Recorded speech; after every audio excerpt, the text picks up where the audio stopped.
আউযুবিল্লাহি মিনাশ শাইতানির রাজিম বিসমিল্লাহির রহমানির রহিম। আলহামদুলিল্লাহ, আমরা আজকে থেকে শুরু করতে যাচ্ছি সূরা মুলকের তাফসির। সূরা মুলক হচ্ছে আমাদের সবার কাছে অতি পরিচিত একটা সূরা, মানে অনেকের কাছে আলহামদুলিল্লাহ মানে অনেকের এই সূরাটা মুখস্থ আছে। তো সূরা মুলক হচ্ছে একটা মাক্কি সূরা এবং এই সূরার কিছু স্পেশালিটি আছে। এই সূরায় আল্লাহ আযজা ওয়া জালের মানে পাওয়ার, তার যে সমস্ত রাজত্ব, সমস্ত ক্ষমতা আল্লাহ আযজা ওয়া জালের হাতে এবং মানুষ যে কতটা অসহায় সেই বর্ণনা আমরা সূরা মুলকে পাই। অনেক মুফাসসিরগণ বলেছেন যে কেউ যদি সূরা মুলকটা পড়তো, শুধুমাত্র সূরা মুলকটা পড়ে সূরা মুলকটা বোঝার চেষ্টা করত, তাহলে সূরা মুলক পড়ে মানুষের মধ্যে যে ফিলিংসটা হয় সেটা হচ্ছে আল্লাহ আযজা ওয়া জালের ক্ষমতার প্রতি একটা বলে না যে মানে সুবহান আল্লাহ, মানে আল্লাহর যে বরত্ব, আল্লাহর যে মানে সীমাহীন তার যে ক্ষমতা, সেটা পড়ে বোঝা যায় সূরা মুলকে। এবং সূরা মুলকে কিছু ইউনিক ভোকাবুলারি আছে যেটা কোরআনে আর কোথাও ইউজ হয়নি। এবং সূরা মুলকে ডিরেক্টলি আল্লাহ কোথাও বলেনি যে মানে ইস্তেগফারের কথা সূরা মুলকে ডিরেক্টলি আসেনি, কিন্তু মুফাসসিরগণ বলেছেন সূরা মুলক পড়ে একজন মানুষ যদি রিয়েলি সূরা মুলক অনুধাবন করতে পারে, তার মন থেকে অটোমেটিক্যালি এই ইস্তেগফারের এই ভাবনাটা চলে আসে। এবং সূরা মুলকে লাস্টের দিকে আল্লাহ আযজা ওয়া জাল যেমন আমাদেরকে মনে করিয়ে দিয়েছেন যে এই যে পানি, সামান্য পানি, যে পানির উপরে আসলে আমাদের সমস্ত জীবন চক্র, সমস্ত পৃথিবী, সমস্ত লিভিং থিংস হচ্ছে, বলা হয় যে সৃষ্টি হচ্ছে পানি থেকে। আল্লাহ আযজা ওয়া জাল বলেছেন যে এই পানি যদি আমি ভূগর্ভে টেনে নেই, তুমি কি পারবে এই ভূগর্ভ থেকে পানি টেনে আনতে? তো মানুষ কতটা অসহায়। শুরু হয়েছে আল্লাহ আযজা ওয়া জালের বরত্ব দিয়ে, তাবারক, তিনি কত বরকতময়, আর শেষ হয়েছে মানুষ তুমি কত অসহায়, দেখো এই সামান্য পানির কন্ট্রোলও কিন্তু তোমার উপর নাই।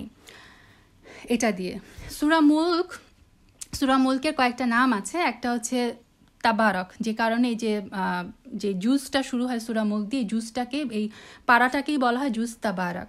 সূরা মুলকের একটা নাম হচ্ছে সূরা তাবারক। আরেকটা নাম হচ্ছে আল মানিয়া, যেটা হচ্ছে মালমানিয়া। আরেকটা হচ্ছে আল মুনজিয়া। মুনজিয়া মানে হচ্ছে যেটা রক্ষা করে। যেহেতু আমরা জানি যে সূরা মুলকের রিলেটেড অনেকগুলা হাদিস থেকে যে সূরা মুলক হচ্ছে কবরের আযাব থেকে রক্ষা করে। সো ইবনে আব্দুল্লাহ আল মাসউদ রাদিয়াল্লাহু তাআলা আনহু বলেন যে এই সূরাটাকে আমরা বলতাম আল মুনজিয়া, যে এই সূরাটা রক্ষা করে। আরেকটা হচ্ছে মানিয়া, যেটা হচ্ছে বাধা দেয়, মানে কবরের যখন আযাব বান্দার উপর আসা শুরু হবে তখন এই সূরা মুলক কবরের আযাবকে বাধা দিবে। যেমন আব্দুল্লাহ ইবনে মাসউদের একটা হাদিস থেকে আছে যে একজন বান্দাকে যখন কবরে শোয়ানো হবে, তারপরে আযাবের ফেরেশতা বান্দার পায়ের কাছে আসবে, তখন পা বলে উঠবে যে না, আমার উপর তোমার কোনো অধিকার নাই, কোনো কর্তৃত্ব নাই, তুমি কোনো আমাকে মানে শাস্তি দিতে পারবে না, আযাব দিতে পারবে না, কারণ এই যে মানে কবরে শায়িত যে ব্যক্তি সে সূরা মুলক পড়তো। তারপর সেই ফেরেশতা আছে তার বুকের উপর আসবে, তখন তার ওই যে বুক, তার যে পেট, সে বলা শুরু করবে যে না, তোমার কোনো পাওয়ার নাই আমার উপরে, কারণ এই বান্দা সূরা মুলক পড়তো। তারপর হচ্ছে আযাবের ফেরেশতা তার মাথার কাছে আসবে, তখন মাথা বলে উঠবে না, তোমার কোনো পাওয়ার নেই আমার উপরে, কারণ এই ব্যক্তি সূরা মুলক পড়তো। সে কারণে এটাকে বলা হয় মানিয়া, প্রোটেক্টর। আরেকটা হচ্ছে মুনজিয়া, যেটা হচ্ছে রেস্কিউয়ার। সুবহানাল্লাহ। আমরা জানি যে কোরআনের অনেক সূরার অনেক ফজিলতের যে হাদিসগুলো আমরা পাই, বেশিরভাগ হাদিস গুলো হচ্ছে জাইফ।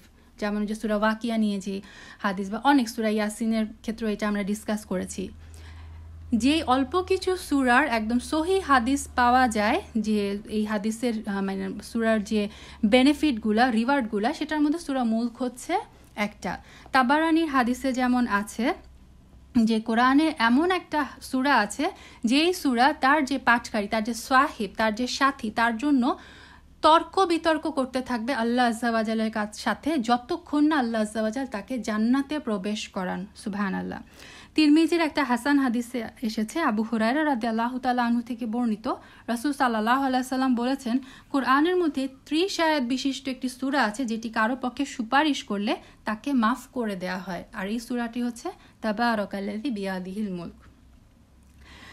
তিরমিজির একটা সহি হাদিসে এসেছে যে জাবির রাদিয়াল্লাহু তাআলা আনহু বর্ণনা করেন, রাসূল সাল্লাল্লাহু আলাইহি সাল্লাম রাতে ঘুমানোর আগে আলিফ লাম মিম, যেটা হচ্ছে সূরা আস-সাজদা 32 নম্বর সূরা, এবং সূরা তাবারাকাল্লাযী বিয়াদিহিল মুলক মানে সূরা মুলক 67 নম্বর সূরা পাঠ না করে ঘুমাতেন না।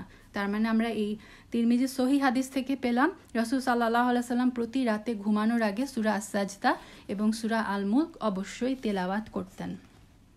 আলহামদুলিল্লাহ। সূরা মুলক একটা মাক্কি সূরা। সো আমরা যদি পটভূমি, আসলে এই সূরার শানে নুজুল নিয়ে কোনো সহি হাদিসে কোনো বর্ণনা আসে না, পাওয়া যায় না।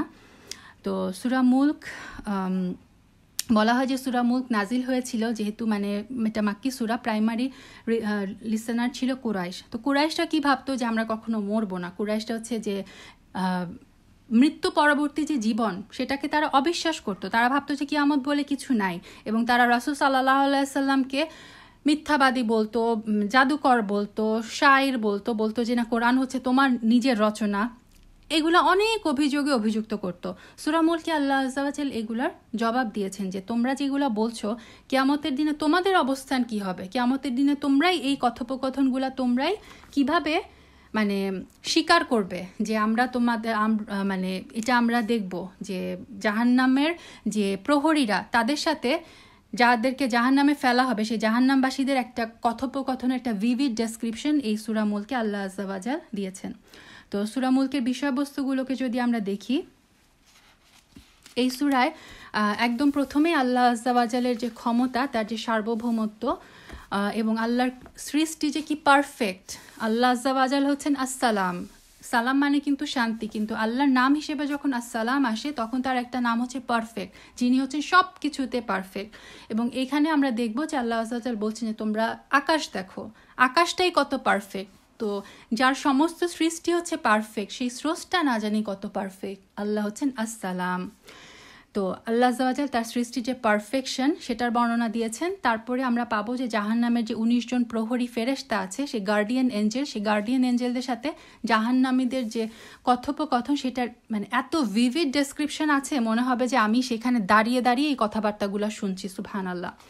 তারপরে আমরা পাবো যে আল্লাহ আযজা ওয়া জাল তার সৃষ্টির কিছু বর্ণনা দিবেন, যে তুমি বিশ্বাস করো আর না করো, এই যে মাটি, উপত্যকা, এই যে মাথার উপরে তোমরা পাখি দেখো, পানি, এই সমস্ত কিছু হচ্ছে আমার সৃষ্টি। এবং আল্লাহ আযজা ওয়া জাল এখানে মানুষকে ওয়ার্নিং দিচ্ছে যে তুমি কত নিরাপদে বসবাস করো, কিন্তু আল্লাহ চাইলে যে কোনো মুহূর্তে একটা ভূমিকম্প বা ঝড় দিয়ে মানে মাটি থেকে অথবা আকাশ থেকে খুব সহজে আল্লাহ আযজা ওয়া জাল তার সৈন্য পাঠিয়ে তোমাকে মুহূর্তের মধ্যে শেষ করে দিতে পারেন। এই ওয়ার্নিংটাও আমরা সূরা মুলকে পাই। এবং একদম লাস্ট পার্টে আল্লাহ আযজা ওয়া জাল বলছেন যে সেই দিন যখন জাহান্নামকে আনা হবে তখন অবিশ্বাসীদের অবস্থাটা কি হবে। এবং রাসূল সাল্লাল্লাহু আলাইহি সাল্লাম আল্লাহ এটাও বলেছেন যে রাসূল সাল্লাল্লাহু আলাইহি সাল্লাম এবং তার পরিবার যারা আল্লাহর সবচেয়ে প্রিয় বান্দা, সেই রাসূল সাল্লাল্লাহু আলাইহি সাল্লামকে যদি আল্লাহ দুনিয়াতে এত কঠিন সিচুয়েশনে ফেলতে পারে, তাহলে তুমি আমি মানে এই যে আমরা সাধারণ মানুষ, আমাদের কি গ্যারান্টি আছে যে আল্লাহ চাইলেই আমাকে পানিশমেন্ট দিবেন না। দেখেন, রাসূল সাল্লাল্লাহু আলাইহি সাল্লাম ছিলেন আল্লাহর সবচেয়ে প্রিয় বান্দা, অথচ রাসূল সাল্লাল্লাহু আলাইহি সাল্লামকে দুনিয়ায় কি পরিমাণ কষ্টের মধ্য দিয়ে ওনার জীবন গেছেন। তিনি মানে জন্ম হয়েছে পিতাকে তিনি দেখেননি, ইয়াতিম অবস্থায় তার জন্ম হয়েছে। 6 বছর বয়সে উনি মাকে হারালেন, তারপর 8 বছর বয়সে দাদাকে হারালেন, তারপরে যে তার সবচেয়ে প্রিয় সহধর্মিনী, তার যে বাইরের সাপোর্ট, তার চাচা, একই মানে কয়েকদিনের ডিফারেন্সে তিনি তাদের 2 জনকে হারিয়ে ফেললেন। তারপরে তার যে ছেলে সন্তান, 3 জন ছেলে সন্তান ছিল, কিন্তু তার জীবত অবস্থায় মানে কোনো ছেলে সন্তান বাঁচেনি, প্রত্যেকটা ছেলে সন্তান মারা গেছে। এবং তার যে 4 কন্যা ছিল, ফাতেমা রাদিয়াল্লাহু তাআলা আনহা ছাড়া বাকি 3 কন্যা সন্তানও রাসূল সাল্লাল্লাহু আলাইহি সাল্লামের জীবদ্দশায় মারা গেছে। মানে আর কি টেস্ট লাগে, আর কি কষ্টের মধ্য দিয়ে মানুষ যেতে পারে। সুবহানাল্লাহ। রাসূল সাল্লাল্লাহু আলাইহি সাল্লামকে যদি আল্লাহ এত বেশি টেস্ট করেন, তাহলে আপনি আমাদের মতো সাধারণ মানুষের আমাদের উপর যখন আল্লাহর কোনো টেস্ট চলে আসে তখন আমরা কেন হতাশ হয়ে যাই। সুবহানাল্লাহ। এই সূরায় আল্লাহ কিন্তু এটাও বলেছেন। আরেকটা ব্যাপার হচ্ছে যে মুফাসসিরগণ বলেন যে দেখেন, আমরা সবাই হচ্ছি পাপী, হ্যাঁ, প্রত্যেক কুল্লু বানি আদম খাত্তা। আর পাপীদের মধ্যে তারা হচ্ছে বেস্ট যারা হচ্ছে তওবা করে ফেরত আসে। এবং জান্নাত জাহান্নাম দুইটাই কিন্তু সৃষ্টি করা হয়েছে পাপীদের জন্য। যারা পাপ করার পরে ক্ষমা চায় তারা হয়ে যায় জান্নাতি, আর যারা পাপ করার পরে ক্ষমা চায় না তারা থেকে যায় জাহান্নামী। তো সূরা মুলক, ওই যে বললাম যে ইনডিরেক্ট ওয়েতে আমাদেরকে বাধ্য করে নিজের পাপের জন্য ক্ষমা চাইতে এবং নিজেদেরকে জান্নাতের জন্য যোগ্য করে গড়ে তুলতে। আচ্ছা, আমরা এখন সূরায় চলে আসি। আল্লাহ আযজা ওয়া জাল শুরু করছেন এভাবে, আউযু বিল্লাহি মিনাশ শাইতানির রাজিম, বিসমিল্লাহির রহমানির রহিম, তাবারাকাল্লাযী বিয়াদিহিল মুলক ওয়া হুয়া আলা কুল্লি শাইইন কাদির। তাবারক, তাবারক দিয়ে শুরু হচ্ছে। তাবারক মানে হচ্ছে যিনি বরকতময়। বরকত কি? বরকত হচ্ছে এমন একটা জিনিস, বারাকা যেটা আমরা বাংলায় বরকত বলি, বারাকা হচ্ছে এমন একটা জিনিস যেটা আসে শুধুমাত্র আল্লাহ আযজা ওয়া জালের থেকে। বারাকা কি? আমরা যদি চিন্তা করি, ফর এক্সাম্পল আমি ঘরে 4 জনের জন্য রান্না করলাম, এখন হঠাৎ করে আমার বাসায় আরও 4 জন গেস্ট চলে আসলো। আমি যদি দেখি যে ওই 4 জনের জন্য যে খাবারটুকু আমি প্রিপেয়ার করেছিলাম সেটা দিয়েই এই 8 জন মানুষ সবাই সুন্দর করে খাওয়ার পরেও আবার কিছু খাওয়া রয়ে গেল, মানে যেই খাবারটুকু আমি চিন্তা করেছিলাম 4 জনের জন্য, আল্লাহ আযজা ওয়া জালের বারাকায় সেই জিনিসটা যদি 8 জনের জন্য এনাফ হয়ে যায়, এটা হচ্ছে বারাকা। বারাকা হচ্ছে একটা জিনিস যতটুকু থাকার কথা তার চেয়ে যখন বেশি সেটা থেকে আমরা পাই, এটাই হচ্ছে বারাকা। এবং বারাকা আসে একমাত্র আল্লাহ আযজা ওয়া জালের থেকে। সে কারণে দেখবেন তাবারক বা বারাকার পরে কিন্তু শুধুমাত্র আল্লাহ এই নামটাই যায়, আর কারো নামের আগে আপনি বারাকা ইউজ করতে পারবেন না। যেমন সুবহানা, সুবহানাল্লাহ, সুবহানা কিন্তু শুধুমাত্র আল্লাহর নামের সাথে যায়, আর কারো নামে আপনি সুবহানা বলতে পারবেন না। কিন্তু যেমন হামদ, হামদ কিন্তু প্রশংসা কিন্তু আমি অন্য মানুষেরও করতে পারি, কিন্তু আল হামদ, আল হামদ মানে হচ্ছে সম্পূর্ণ প্রশংসা, সমস্ত প্রশংসা, সেটা আবার হবে শুধুমাত্র আলহামদু লিল্লাহি, আল্লাহর জন্য। কিছু সিফা আছে যেটা শুধুমাত্র আল্লাহর সাথে যায়, যেমন তাবারক, তারপরে যেমন আল হামদ, তারপর সুবহানা, এগুলো হচ্ছে শুধুমাত্র আল্লাহর সিফা। তো আল্লাহ বললেন বরকতময় হচ্ছেন তিনি, আল্লাযী যিনি, বিয়াদিহিল মুলক, বিয়াদি মানে যার হাত, যার হাতে হচ্ছে আল মুলক, যার হাতে হচ্ছে রাজত্ব। এটা থেকে আমরা বুঝি যে আল্লাহ আযজা ওয়া জালের হাত আছে, আল্লাহ আযজা ওয়া জালের হাত আছে। কেমন হাত আমরা জানি না, আমরা সেটা কল্পনা করারও চেষ্টাও করব না। বেদাতিরা বলে যে আল্লাহ নিরাকার, অনেক বেদাতি আছে যারা বলে যে আল্লাহ নিরাকার, তারা বলে যে আল্লাহ হচ্ছে সর্বত্র আছে, আল্লাহ সর্বত্র বিরাজমান। এগুলো কিন্তু ভুল কথা, কারণ আমরা কোরআনে জানি আল্লাহ আযজা ওয়া জাল নিজের সম্পর্কে বলেছেন যে সুম্মাস্তাওয়া আলাল আরশ, আল্লাহ আযজা ওয়া জাল আরশের উপরে সমাসীন হয়েছে। সো এটা যেন আমরা কখনো না বলি যে আল্লাহ আযজা ওয়া জাল সব জায়গায় আছেন, আল্লাহ সব জায়গায় নাই, আল্লাহ আছে আরশের উপরে, কিন্তু তার জ্ঞান হচ্ছে, তার যে দৃষ্টি, তার যে শোনার ক্ষমতা, এগুলো হচ্ছে সর্বত্র ব্যাপী। তার মানে আল্লাহ আযজা ওয়া জাল আছেন আরশের উপরে, এবং এখান এই আয়াত থেকে আমরা বুঝি যে আল্লাহর হাত আছে। তো আল্লাহ বলছেন যে বরকতময় হচ্ছে সেই সত্তা যার হাতে হচ্ছে আল মুলক, আল মুলক হচ্ছে সমস্ত রাজত্ব, মিলকিয়াত, যিনি হচ্ছেন সব কিছুর মালিক, তার হাতে হচ্ছে সেই সমস্ত কিছুর কর্তৃত্ব। এবং একটা হাদিস আছে যে যখন প্রথম ইসরাফিলের প্রথম সিংহায় ফু দেওয়ার পরে তো সবাই মারা যাবে, তারপরে আল্লাহ আযজা ওয়া জাল সমস্ত ফেরেশতারাও মারা যাবে, বেঁচে শুধু মানে জীবিত থাকবেন একমাত্র লিভিং থিং থাকবে আল্লাহ। তখন আল্লাহ আযজা ওয়া জাল সব সৃষ্টিকে তার ডান হাতে নিবে এবং ডান হাতে নিয়ে জিজ্ঞেস করবেন যে আইনাল মুলুক, আজকে দুনিয়াতে যারা নিজেদেরকে বড় বড় রাজা বলে দাবি করত, আজকে তারা কোথায়? এবং মিলকিয়াত, আইনাল মুলুক, মুলুক আজকে কার, মিলকিয়াত আজকে কার? তারপরে 40, হাদিসে এসেছে 40 উপনীত মানে অতিক্রম করবে। 40 কি বছর, 40,000 বছর, 40 মিলিয়ন বছর, সেটা আমরা জানি না, হাদিসে আছে তারপরে 40 পার হবে। তারপরে হচ্ছে ইসরাফিল, আল্লাহ আযজা ওয়া জাল আবার ফেরেশতাদের পুনঃসৃষ্টি করবেন। তারপর ইসরাফিল আলাইহিস সালাম হচ্ছে দ্বিতীয় সিংহায় ফু দিবেন, যখন সমস্ত মানুষকে হচ্ছে কবর থেকে উঠানো হবে বিচারের জন্য। তো এই যে আল্লাহ আযজা ওয়া জালের হাতে হচ্ছে, সেই আল্লাহ আযজা ওয়া জালের হাতে হচ্ছে সমস্ত পৃথিবী, সমস্ত মানে আল্লাহ মানে আল আলামিন যা বলা হয়, যেটাকে যে আল্লাহ ছাড়া বাকি সমস্ত সৃষ্টির কর্তৃত্ব হচ্ছে একমাত্র তার হাতে। ওয়া হুয়া, এবং তিনি আলা কুল্লি শাইইন কদির, তিনি হচ্ছেন সব কিছুর উপরে ক্ষমতাধর। আমরা এখন ভাবি যে এই টেকনোলজির যুগে আমাদের হাতে অনেক কিছু, আগে আমরা গাধার পিঠে করে, ঘোড়ার পিঠে করে আমাদের চলাচল করতে হতো, এখন আমরা ভাবি যে না, এখন আমাদের কাছে প্লেন আছে, এখন আমাদের কাছে সাবমেরিন আছে। তারপরে এক দেশ যখন আরেক দেশকে আক্রমণ করে, এখন কি তাদের এয়ার পাওয়ার থাকে, আর হচ্ছে আপনার যে নৌবাহিনীর যে পাওয়ার থাকে। কিন্তু আমরা যদি আসলে সব কিছুর পিছনে চিন্তা করি, এগুলার পিছনে চালিকা শক্তি কি? জ্বালানি, পেট্রোল। এই পেট্রোল কোথা থেকে আসে? এটা কিন্তু মানুষ বানাতে পারে না, এটাও কিন্তু আল্লাহ আজ্জা ওয়াজালি সেই মাটির নিচ থেকে দেন। তো এই সূরাতেই লাস্টের আয়াতে আল্লাহ যেমন বলবেন যে তুমি পানি যদি ভূগর্ভে চলে যায়, মুফাসসিরগণ বলেছেন যে এই জ্বালানি, এই পেট্রোল যদি আল্লাহ আজ্জা ওয়াজাল মাটি থেকে টেনে নিয়ে নেন, তাহলে আমাদেরকে কি করতে হবে? সেই 1400 বছর আগে সেই গাধা ঘোড়ার পিঠে চড়ে আবার আমাদেরকে কিন্তু সেই যুগে ফেরত যেতে হবে। কারণ আমরা যতই বলি যে হ্যাঁ টেকনোলজি আজকে আমাদের হাতে, আমরা এত ফাস্টেস্ট কার, এত যুদ্ধ বিমান, প্লেন, জাহাজ, সব কিছু আমাদের মানে ক্ষমতাধর, আমরা নিজেদেরকে মনে করি এত কিছুর মালিক আমরা। আল্লাহ চাইলেই মুহূর্তের মধ্যে সেই পেট্রোলটা যদি শুধু বন্ধ করে দেন, আমরা কি করব? আমাদের সমস্ত এগুলা কিন্তু বন্ধ হয়ে যাবে, আবার আমাদেরকে সেই আগের দিনে ফেরত যেতে হবে।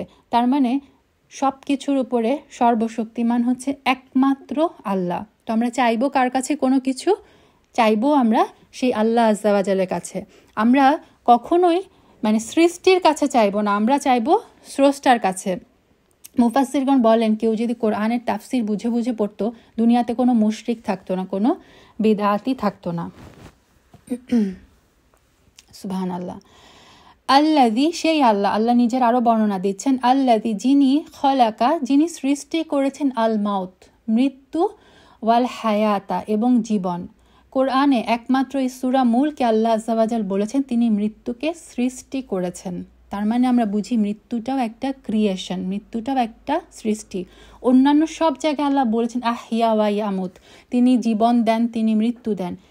মৃত্যুকে সৃষ্টি করেছেন, মৃত্যুও একটা অবজেক্ট, এবং মৃত্যু যে একটা মানে আল্লাহর ক্রিয়েশন, এটা একমাত্র সূরা মুলকে আছে, এটা আর কোথাও কোরআনে আল্লাহ আজ্জা ওয়াজাল এভাবে বলেননি। এবং এইখানে আমরা যেমন ভাবি যে আচ্ছা মৃত্যুটা কি, জীবন যখন শেষ হয়ে যায় সেটাই হচ্ছে মৃত্যু, মানে জীবনের উপস্থিতিটাই হচ্ছে মৃত্যু। মৃত্যুটাও যে আলাদা একটা ক্রিয়েশন, ওইটারও যে আলাদা একটা অস্তিত্ব আছে, এটা কিন্তু আমরা এভাবে চিন্তা করি না। তো এই আয়াত আমাদেরকে ভাবতে শিখায় না মৃত্যুটাও একটা এন্টিটি। আল্লাহ বলেছেন যে কুল্লু নাফসিন যায়কাতুল মউত, প্রত্যেকটা মানে কুল্লু নাফস, প্রত্যেকটা নাফস হচ্ছে মৃত্যুর স্বাদ আস্বাদন করবেন। এবং আল্লাহ কি বললেন যে আল্লাহ সৃষ্টি করেছেন মৃত্যুকে এবং জীবনকে। কেন মৃত্যুকে আগে বললেন, কেন জীবনকে পরে বললেন? আমরা সাধারণভাবে চিন্তা করি যে মানুষ প্রথমে জীবিত হয়, তারপরে সে মৃত্যুবরণ করে, মৃত্যুটা পরে আসে। আল্লাহ আজ্জা ওয়াজাল কেন বললেন মৃত্যুটাকে আগে? তিনি মৃত্যুকে সৃষ্টি করেছেন এবং জীবনকে সৃষ্টি করেছেন। সেম কথা আল্লাহ আজ্জা ওয়াজাল সূরা বাকারাতেও বলেছেন, তোমরা ছিলে মৃত, কুনতুম আমওয়াত, তোমরা ছিলে মৃত, আল্লাহ আজ্জা ওয়াজাল তোমাদেরকে জীবন দিয়েছেন। তার মানে আমরা বুঝলাম আমাদের ডিফল্ট স্টেটটা হচ্ছে মৃত। আমরা যখন মানে কি বলে মানে পুরুষ আর নারীর ওই যে স্পার্ম আর এগ যখন মিলিত হয়, তখনও জাইগোট যে হয় সেটাও কিন্তু মৃত থাকে। তারপরে নুতফা হয়, আলাকাতা হয়, মুদগা হয়, তখনও সেটা মৃত। আল্লাহ আজ্জা ওয়াজাল মায়ের পেটে ফেরেশতার মাধ্যমে সোল, রূহটাকে যখন ফুঁকে দেন, তখন হচ্ছে সেই মৃত বস্তুটা একটা জীবিত বস্তুতে পরিণত হয়, তখন সে একটা মানুষে পরিণত হয়। তার মানে আমাদের ইনিশিয়াল স্টেট ছিল মৃত্যু। আল্লাহ আজ্জা ওয়াজাল আমাদেরকে জীবন দান করেন এবং তারপরে আবারও আমাদের মৃত্যু হবে, তারপর আল্লাহ আমাদেরকে আবারও জীবন দান করবেন হিসাবের জন্য। এই কথাটা খুব সুন্দর করে আল্লাহ আজ্জা ওয়াজাল সূরা বাকারায় বলে দিয়েছেন। তো এখানেও আল্লাহ প্রথমেই বললেন যে আল্লাহ মৃত্যু সৃষ্টি করেছেন এবং জীবন সৃষ্টি করেছেন। কেন সৃষ্টি করেছেন? উদ্দেশ্যটা আল্লাহ আজ্জা ওয়াজাল আমাদেরকে ক্লিয়ার করে দিয়েছেন। লি, যেন, ইয়া বলুয়াকুম, তিনি তোমাদেরকে পরীক্ষা করতে পারেন। কিসের পরীক্ষা? আল্লাহ আইয়ুকুম, তোমাদের মধ্যে কে আহসানু আমালা, আমলের মধ্যে তোমাদের মধ্যে কে আহসান, কার আমল হচ্ছে সর্বোত্তম। দেখেন আল্লাহ কিন্তু বলেনি আকসারু আমালা, তোমাদের মধ্যে কার আমল বেশি, সেটা কিন্তু বলেনি। আল্লাহ আজ্জা ওয়াজাল চান আমাদের কাছ থেকে আমলের কোয়ালিটি, কোয়ান্টিটি না। আল্লাহ বলছেন তোমাদের মধ্যে পরীক্ষা করব আমি। তোমাদের পরীক্ষাটা কি? তোমাদের মধ্যে কার আমল হচ্ছে আহসান, সর্বোত্তম।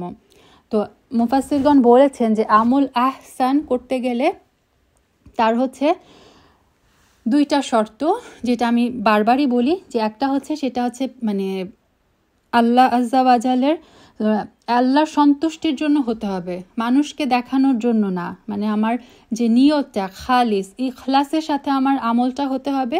এবং সেকেন্ড হচ্ছে রাসূল সাল্লাল্লাহু আলাইহি সাল্লামের সুন্নাহ অনুযায়ী সেই আমলটা করতে হবে, তাহলেই সেই আমল হবে আহসান। এছাড়া ধরেন আমি যতই নামাজ পড়লাম, কিন্তু নামাজ আমি রাসূল সাল্লাল্লাহু আলাইহি সাল্লামের সুন্নতি তারিকায় পড়লাম না, আমার মতো করে মনের মতো করে পড়লাম, আমার সেই আমল গ্রহণযোগ্য হবে না। ধরেন বেতের হচ্ছে 3 রাকাত, আমি বললাম যে না 3 রাকাত কেন, আমি 4 রাকাত পড়ি, আমি তো বেশি করছি না, যেহেতু আমি ওটা আমার রাসূল সাল্লাল্লাহু আলাইহি সাল্লামের সুন্নাহ অনুযায়ী হলো না, আমার সেই আমল কিন্তু গ্রহণযোগ্য হবে না। তাফসিরে সাদিতে এসেছে যে আহসানু আমালার মধ্যে দুইটা এলিমেন্ট থাকে, একটা হচ্ছে আখলাসুহু আর একটা হচ্ছে আসওয়াবুহু। আখলাসুহু হচ্ছে যে ইখলাসের সাথে আল্লাহর সন্তুষ্টির জন্য, আর আসওয়াবুহু মানে সওয়াব যদি আমি পেতে চাই সেটা হতে হবে রাসূল সাল্লাল্লাহু আলাইহি সাল্লামের সুন্নাহ অনুযায়ী। আল্লাহ আজ্জা ওয়াজাল দেখবেন না যে আমি কত রাকাত, কত শত রাকাত নামাজ পড়লাম, আল্লাহ আজ্জা ওয়াজাল দেখবেন আমি কত সুন্দরভাবে সেই সালাতটা আদায় করলাম। আয়েশা রাদিয়াল্লাহু তাআলা আনহা থেকে আমরা জানি রাসূল সাল্লাল্লাহু আলাইহি সাল্লাম যে রাতের সালাত আদায় করতেন তাহাজ্জুদ, উনি কখনো 11 রাকাতের বেশি সালাত পড়েননি। কিন্তু আয়েশা রাদিয়াল্লাহু তাআলা আনহা এইটাও বলেছেন যে আমাকে জিজ্ঞেস করো না কত সুন্দর আর কত লম্বা ছিল রাসূল সাল্লাল্লাহু আলাইহি সাল্লামের সেই সালাত। তো আমাদের নিয়ত থাকবে, উদ্দেশ্য থাকবে, আমরা যতটুকুই আমল করি সেটার কোয়ান্টিটি যাই হোক, কোয়ালিটি যেন মানে বেস্ট হয়। যত কম আমলই করি না কেন সেটা যেন পারফেক্টলি ইখলাসের সাথে এবং রাসূল সাল্লাল্লাহু আলাইহি সাল্লামের সুন্নাহ অনুযায়ী করার চেষ্টা করি ইনশাআল্লাহ। তারপর আল্লাহ আজ্জা ওয়াজাল বলছেন ওয়াহুয়া, এবং তিনি আল আজিজুল গফুর। দেখেন এখন পর্যন্ত কিন্তু আল্লাহ এই শব্দটা আসেনি, আল্লাহ নিজের নামটা এখনও নেননি। তিনি বলে যাচ্ছেন যে সেই সত্তা যার হাতে সব কিছু, যিনি জীবন দেন, যিনি জীবন মৃত্যু সৃষ্টি করেছেন তোমাদেরকে পরীক্ষা করার জন্য। তারপর আল্লাহ আজ্জা ওয়াজাল তার পরিচয় দিচ্ছেন, এবং তিনি সেই সত্তা হচ্ছেন আল আজিজ, যিনি হচ্ছেন আল আজিজের অনেকগুলো অর্থ। একটা হচ্ছে যিনি সর্বজয়ী, যিনি পরাক্রমশালী, আরেকটা অর্থ হচ্ছে প্রিয়, যেমন আরবিতে আজিজি মাই ডিয়ারকে আরবিতে বলে আজিজি, তো আল আজিজের একটা শব্দ হচ্ছে প্রিয়। আরেকটা অর্থ হচ্ছে যেমন ওই যে আজিজুর রহমান নাম রাখা হয় যে রহমানের প্রিয়। তারপরে আজিজের আরেকটা অর্থ হচ্ছে যা খুব কম সংখ্যায়, মানে খুব কম পাওয়া যায়, রেয়ার। আজিজের আরেকটা অর্থ হচ্ছে সম্মানিত। আল্লাহ আজ্জা ওয়াজালের কাছে মানে ক্ষেত্রেই সবগুলোই প্রযোজ্য। তিনি হচ্ছেন পরাক্রমশালী, তিনি হচ্ছেন প্রিয়, তিনি হচ্ছেন অত্যন্ত সম্মানিত। কারণ কি? কারণ তার হাতে তো আল মুলক। সাথে সাথে আল্লাহ আজ্জা ওয়াজাল এটাও বলে দিচ্ছেন তিনি হচ্ছেন আল গফুর।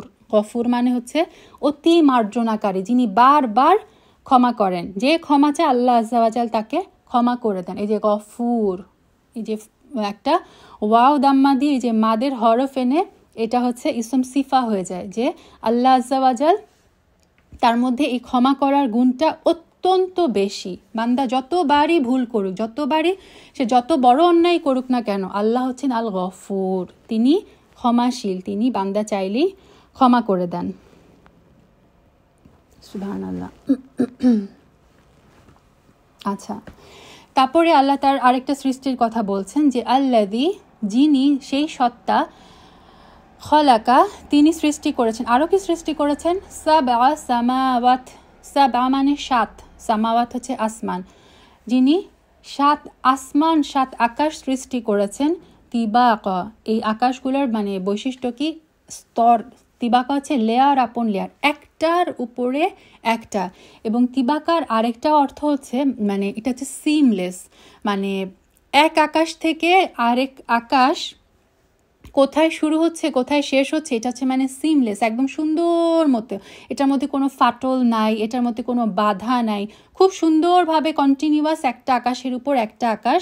এরভাবে আমাদের মাথার উপরে 7টা আসমান আছে, এবং আসমানের কিন্তু দরজাও আছে, যেটা রাসূল সাল্লাল্লাহু আলাইহি সাল্লাম মেরাজের যে হাদিস সেটা থেকে আমরা জানি যে প্রত্যেক আসমানে যখন জিবরিল আলাইহিস সালাম রাসূল সাল্লাল্লাহু আলাইহি সাল্লামকে নিয়ে যাচ্ছিলেন, আসমানের দরজায় যে বাড়ি দিচ্ছিলেন, ফেরেশতারা ভিতর থেকে জিজ্ঞেস করছিলেন কে। জিবরিল আলাইহিস সালাম উত্তর দিচ্ছিলেন যে আমি জিবরিল এবং আমার সাথে যে আছে সে হচ্ছে মুহাম্মদ। তখন ফেরেশতারা ভিতর থেকে আবার প্রশ্ন করেন যে মুহাম্মদ রাসূলুল্লাহ মানে আল্লাহর রাসূল। তখন তিনি জিবরিল আলাইহিস সালাম উত্তর দিলেন হ্যাঁ। তখন তার জন্য আসমানের দরজা খুলে যায়। তার মানে আমরা বুঝি যে আসমানের দরজাও রয়েছে। এবং কিয়ামতের দিন বলা হয়েছে যে ফুতিহাতু আবওয়াবাস আসমা, মানে আসমানের যে দরজাগুলা কিয়ামতের দিন খুলে যাবে। তো আসমানের দরজাও আছে। আসমানের এক আসমান থেকে যে আরেক আসমানের, এটাও আমরা মানে হাদিস থেকে বর্ণনা পাই যে এক আসমান থেকে আরেক আসমানের যে দূরত্ব সেটা হচ্ছে পুরা যে বিশ্ব জগৎ আমরা মানে যতটুকুই দেখি মানে এর চেয়েও বেশি এক আসমান থেকে আরেক আসমানের দূরত্ব। এবং এরকম আসমানের 7টা আসমান আছে। তার উপর হচ্ছে হচ্ছে জান্নাত, জান্নাতের উপর হচ্ছে পানি, পানির উপর হচ্ছে আরশের বহনকারী ফেরেশতা, তার উপর হচ্ছে আল্লাহর আরশ, যে আরশের উপর আল্লাহ আযজা ওয়া জাল সমাসীন আছেন। এই বর্ণনাটা মোটামুটি আমরা হাদিস থেকে পাই যে আমরা হচ্ছে দুনিয়া, আর দুনিয়ার অর্থ হচ্ছে দ্য লোয়েস্ট, আমরা হচ্ছে সবচেয়ে নিচু লেভেলে আছি। আমাদের মাথার উপরে আল্লাহ আযজা ওয়া জালের এই সৃষ্টিগুলো, 7 আসমান, তার উপরে যে জান্নাত। তো আল্লাহ বললেন যে এই সত্তায় তোমাদের উপরে এই যে 7টা আকাশ, স্তরে স্তরে 7টা লেয়ারে আকাশ সৃষ্টি করেছেন। মা তারা ফি খলকি রহমান মিন তাফাউত, মা তারা তুমি দেখতে পাবে না, ফিল খলকি রহমান, এই যে রহমানের সৃষ্টি। আল্লাহ আযজা ওয়া জাল এখানে আরেকটা সিফাত আর বর্ণনা করছেন, তিনি হচ্ছেন আর রহমান, যিনি হচ্ছেন দয়াবান। এই রহমানের যে সৃষ্টি তার মধ্যে তুমি কোনো তাফাউত মানে হচ্ছে অসামঞ্জস্য, পার্থক্য, মানে কোনো একটা জিনিস কোনো একটা জায়গা দেখে হয়তো আপনার মনে হচ্ছে যে এই জিনিসটা এরকম না হয়ে যদি অন্যরকম হতো তাহলে ভালো হতো। আল্লাহ বলছেন যে তুমি মানে রহমানের সৃষ্টিতে কোনো অসামঞ্জস্য দেখতে পাবে না। কোনো কিছুকে দেখে তোমার মনে হবে না যে আকাশের এই জায়গাটা এরকম না হয়ে ওরকম হলে হয়তো ভালো হতো, আকাশের এখানে এরকম হলে আমাদের একটু অসুবিধা হচ্ছে, অন্যরকম হলে হয়তো ভালো হতো। কখনো আল্লাহ আযজা ওয়া জাল বললেন যে রহমানের সৃষ্টিতে তুমি কোনো অসঙ্গতি পাবে না। এবং এখানে কিন্তু আল্লাহ বলেনি যে তুমি আসমানের সৃষ্টিতে আসমানে কোনো অসঙ্গতি দেখতে পাবে না। আল্লাহ ইন জেনারেল বলে দিলেন তুমি রহমানের কোনো সৃষ্টির মধ্যেই কোনো অসামঞ্জস্য, কোনো পার্থক্য খুঁজে পাবে না। ফারজিউল বাসরা, তুমি ফেরাও। রজা মানে হচ্ছে ফেরানো। মানুষ ফেরানো কখন বলে? যে কাজটা সে আগে করেছে, যে জায়গায় সে আগে গিয়েছে, তখন মানুষ আবার বলে না যে ফেরাও। আল্লাহ বলছেন যে তুমি দৃষ্টি ফেরাও। কেন? কারণ মুফাসসিরগণ বলেছেন আকাশ তো আমরা সবসময় দেখি। তো আল্লাহ বলছেন যে বান্দা তুমি তো সবসময় আকাশ দেখো, এবার দেখার মতো দেখো, আকাশের দিকে দৃষ্টি ফেরাও। হাল তারা মিন ফুতুর, তুমি কি আকাশে কোনো ত্রুটি দেখতে পাও, কোনো ফল্ট দেখতে পাও? বছরের পর বছর তুমি যদি মানে আকাশের দিকে তাকিয়ে থাকো, তারপরও তুমি এই রহমানের সৃষ্টিতে এবং এই আকাশের মধ্যে কোনো ত্রুটি দেখতে পাবে না। কেন? কারণ এই আকাশ সেই সত্তার সৃষ্টি, যেই সত্তা তাবারক, যেই সত্তা বরকতময় এবং যেই সত্তা হচ্ছেন আসসালাম, যিনি হচ্ছেন পারফেক্ট। সুম্মা ইরজিউল বাসরা, তারপর ইরজিউল বাসরা, তোমরা আবার দৃষ্টি ফিরাও। কাররাতাইন, কাররাতাইন হচ্ছে মাররাতাইন থেকে আসে। মাররা মানে হচ্ছে একবার, আর মাররাতাইন মানে হচ্ছে 2 বার। তো আরবিতে 2 বার যখন বলে তখন সেটার অর্থ হচ্ছে বারবার। আমরা বলি না যে এগেইন এন্ড এগেইন, এটার অর্থ এগেইন এন্ড এগেইন মানে কি? বলছি আমরা এগেইন 2 বার, কিন্তু মিনিং কিন্তু যে তুমি বারবার দৃষ্টি ফেরাও। তো আল্লাহ আযজা ওয়া জাল বলছেন তুমি আবার দৃষ্টি ফেরাও, আবার আকাশের দিকে দৃষ্টি ফেরাও। ইয়াং কলিব ইলাইকাল বাসারু, তোমার দৃষ্টি তোমার দিকে ফিরে আসবে। খাসিআন, ব্যর্থ হয়ে, ওয়াহুয়া হাসির, এবং তোমার দৃষ্টি হয়ে যাবে টায়ার্ড। কারণ কি? কারণ ওই যে তুমি যতক্ষণই তাকিয়ে থাকো আকাশের দিকে, যতবারই দৃষ্টি ফেরাও, তুমি রহমানের সৃষ্টিতে, আকাশের সৃষ্টিতে কোথাও কোনো ত্রুটি খুঁজে পাবে না। সো ত্রুটি খুঁজতে খুঁজতে তুমি ব্যর্থ হয়ে যাবে, সেটা হচ্ছে খাসিয়া। আরেকটা হচ্ছে তুমি টায়ার্ড হয়ে যাবে, তোমার চোখ ক্লান্ত শ্রান্ত হয়ে যাবে, তারপরও তুমি রহমানের সৃষ্টিতে কোনো ত্রুটি খুঁজে পাবে না। এটা হচ্ছে আল্লাহ আযজা ওয়া জালের চ্যালেঞ্জ। 5 নম্বর আয়াতে আল্লাহ আযজা ওয়া জাল আকাশ সৃষ্টির একটা পারপাস বর্ণনা করছেন। একে তো আমরা জানি যে আকাশটা হচ্ছে মানে পৃথিবীর আমরা যেমন বাসায় আমাদের একটা ছাদের দরকার হয় প্রোটেকশন, আকাশটা হচ্ছে পৃথিবীর জন্য একটা ছাদের মতো। সো পৃথিবীর এটা একটা প্রোটেকশন। আল্লাহ আজ্জা ওয়া জাল বলছেন যে আকাশ সৃষ্টির আরেকটা উদ্দেশ্য হচ্ছে ওয়ালাকাদ, এবং নিশ্চয়ই জাইয়ান্নাস সামাআদ দুনিয়া, দুনিয়ার যে আকাশটা, মানে এই যে আমরা যে আকাশটা দেখি এটা হচ্ছে সবচেয়ে লোয়েস্ট আকাশ, 7 আসমানের সবচেয়ে নিচের আসমান। এই দুনিয়ার আকাশটাকে আল্লাহ বলছেন আমরা জিনা হচ্ছে কি সৌন্দর্য, মানে আমরা একটা সাজিয়েছি। আল্লাহ চাইলে এমনি তো সৃষ্টি করে রেখে দিতে পারতেন না, এটা হচ্ছে উনি হচ্ছেন আর রহমান, উনি হচ্ছেন দয়ালু। উনি কি করেছেন, আল্লাহ আজ্জা ওয়া জাল আকাশটাকে সাজিয়েছেন, জিনা করেছেন, জাইয়ান্না করেছেন, আমরা সাজিয়েছি কি দিয়ে, বিমাসওয়াবিহা। মিসবাহ হচ্ছে প্রদীপ, আর মাসওয়াবিহা হচ্ছে তার মানে জামউ, তার হচ্ছে প্লুরাল। মাসওয়াবিহা মানে হচ্ছে প্রদীপমালা। প্রদীপমালা কি, আকাশের প্রদীপমালা আমরা যে রাতের বেলা দেখতে পাই মিটমিট করে জলে যে তারা, সেই তারকারাজি। আল্লাহ বলছেন যে আমরা আকাশকে, এই দুনিয়ার আকাশকে প্রদীপমালা দিয়ে সাজিয়েছি। ওয়াজআলনাহা, এবং আমরা তার মধ্যে বানিয়েছি রুজুমান লিশ-শায়াতিন, শয়তানের জন্য উল্কাপিণ্ড। ওয়াআতাদনা লাহুম, এবং আমরা তাদের জন্য প্রস্তুত করে রেখেছি শয়তানদের জন্য আযাবাস সাঈর। সাঈর মানে হচ্ছে প্রজ্বলিত আগুন, ব্লেজিং ফায়ার। তার মানে এইখানে মুফাসসিরগণ বলেছেন যে ওই যে আমরা দেখতে পাই না যে অনেকে আছে যে ভবিষ্যৎবাণী করে, তারপরে অনেকে জিন চালনা করে। এই জিনেরা কিভাবে খবর নিয়ে আসে? জিনেরা ওই আকাশে ফেরেশতাদের মধ্যে যখন কথোপকথন হয়, যে ওদের কাজের ডিস্ট্রিবিউশন বা ফেরেশতাদের মধ্যে যখন কথোপকথন হয়, জিনেরা করে কি ওই খবরগুলো শোনার জন্য আকাশে শোনার চেষ্টা করে। এবং যখনই জিনেরা এরকম খবর শোনার চেষ্টা করে তখন আল্লাহ আজ্জা ওয়া জাল যেখানে বলে দিলেন যে তাদেরকে, ওই শয়তানদেরকে, ওই শয়তান জিনগুলাকে উল্কাপিণ্ড মারা হয়। আমরা অনেক সময় দেখি না যে শুটিং স্টার বলে, তো তারকারাজি ওদেরকে ছুটে মারা মানে ছোড়া হয় না, তারার যে মানে যে শুটিং স্টার, যেটা মানে তারকার খণ্ড, যে শক্তি, সেগুলো হচ্ছে তাদের উল্কাপিণ্ডের মতো শয়তানদের দিকে নিক্ষেপ করা হয় যখন শয়তানরা এই খবর সংগ্রহ করার চেষ্টা করে ফেরেশতাদের থেকে। এবং যখনই শয়তান ওই 1-2টা খবর ফেরেশতাদের কাছ থেকে মানে নিতে পারে, তখনই তারা কি করে, দুনিয়ায় এসে তাদের যে ওই যে ভবিষ্যৎবাণী যারা করে, যারা জিন চালনা করে, তাদের কাছে সেই সংবাদটা দেয়।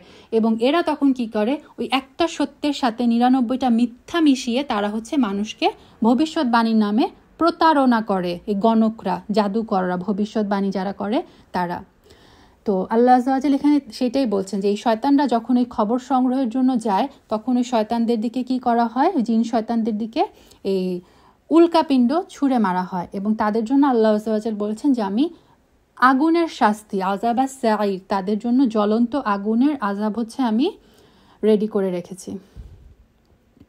আচ্ছা, 6 নম্বর আয়াত থেকে হচ্ছে জাহান্নামবাসীদের বর্ণনা শুরু হয়ে যাবে। আজকে অনেক দেরি হয়ে গেল, আমি আজকে এখানে স্টপ করি। ইনশাআল্লাহ আমরা নেক্সট উইকে বিইজনিল্লাহ 6 নম্বর আয়াত থেকে শুরু করব। আজকে আমরা এখানে শেষ করি। সুবহানা রাব্বিকা রাব্বিল ইজ্জাতি আম্মা ইয়াসিফুন ওয়া সালামুন আলাল মুরসালিন আলহামদুলিল্লাহি রাব্বিল আলামিন। সুবহানাকা আল্লাহুম্মা ওয়া বিহামদিক আশহাদু আল্লা ইলাহা ইল্লা আনতা আস্তাগফিরুকা ওয়া আতুবু ইলাইক।